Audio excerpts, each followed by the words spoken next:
Okay, this is Lab 4 oscillations, and in this problem we are going to investigate the two-dimensional motion of a mass at the end of a spring pendulum.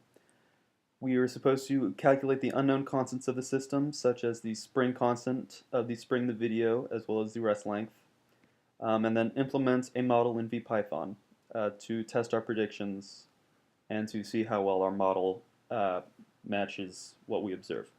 So we're given a video first off.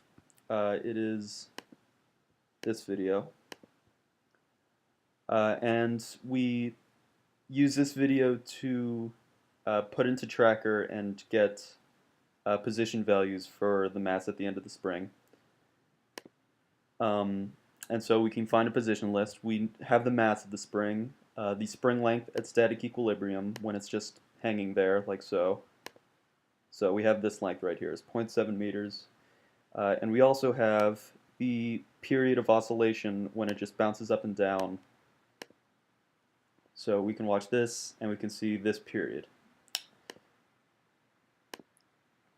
So yes, unknown constants are spring constant and rest length of the spring.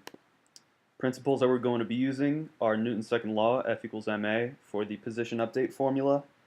Hooke's law, which gives the force from a spring, which is F due to spring, is minus spring constant times the stretch of the spring. So, and then the energy principle we are going to check, and that says that the total energy change is zero. So, change of kinetic energy plus potential spring potential energy plus gravitational potential energy will all sum to zero, and we're going to check that. Okay, so constants. We're given mass is 0.402 kilograms, length at static equilibrium hanging there is 0.7 meters, and the period we can verify is 1.524 seconds when it just bounces up and down. So there is a closed form expression for the period when it's bouncing up and down. Period is 2 pi times the square root of mass over spring constant. We have period, we have mass, so we can find K to be about 6.83 newtons per meter. And then from the definition of the spring constant, we can find that K equals magnitude of F, force over the stretch of the spring. At static equilibrium, when it's sitting there at rest, magnitude of the spring force is mg to cancel gravity. And delta x we can calculate that the rest length of the spring is 0.123 meters. Okay, so then in VPython, our code will look roughly like this. First, we define our constants.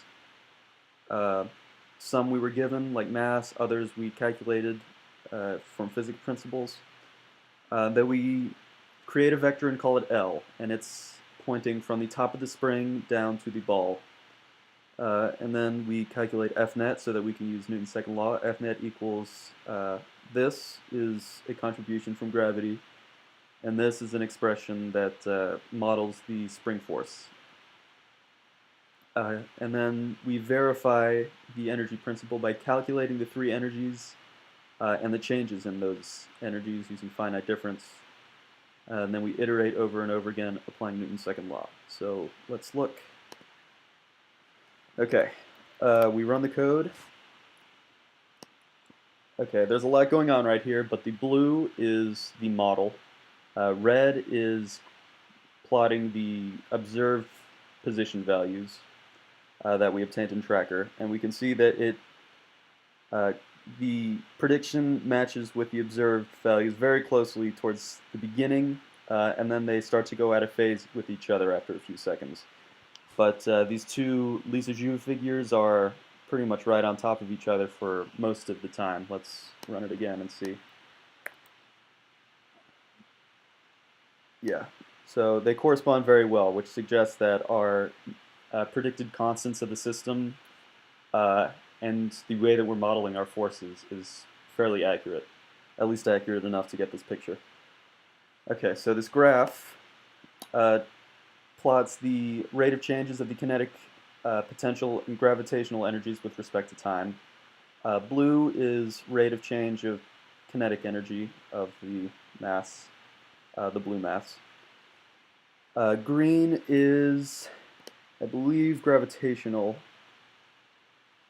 No, green is rate of change of spring energy. Red is rate of change of gravitational energy. And when you add it all up, you get this yellow line, which stays zero the entire time, which says that energy is conserved.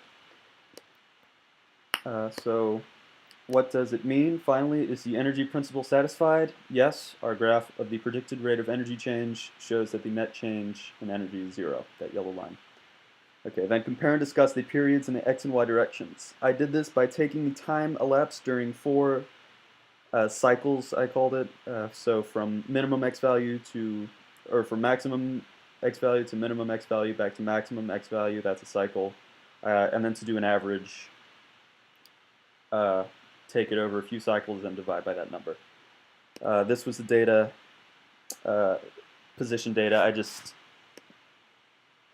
here was a maximum in the x value, here was another one, and then divide by time, do the same with, or divide by the number of cycles, do the same thing with y.